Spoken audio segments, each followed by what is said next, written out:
Hello, everyone. My name is Kevin Sanchez, and I am your English tutor. Today, I am going to explain to you how to use ought to, have got to, and had better in English. These expressions are used to give advice, talk about obligations, or suggest the best actions. Let's learn how to use them in different contexts. The first topic to be covered is ought to.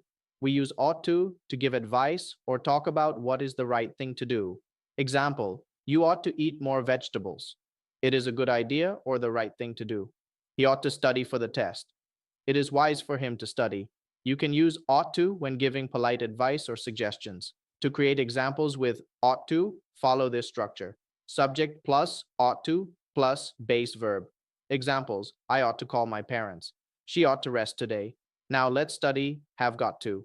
We use have got to talk about obligations, things we must do. It is similar to must. Example, I have got to finish my homework.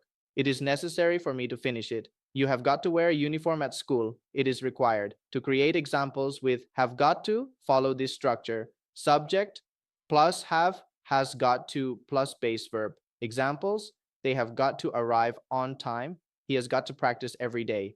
Finally, let's study had better. We use had better to give strong advice or warnings, often when there will be negative consequences if we do not follow it. Example, you had better take an umbrella. It looks like it will rain. She had better not be late for the meeting.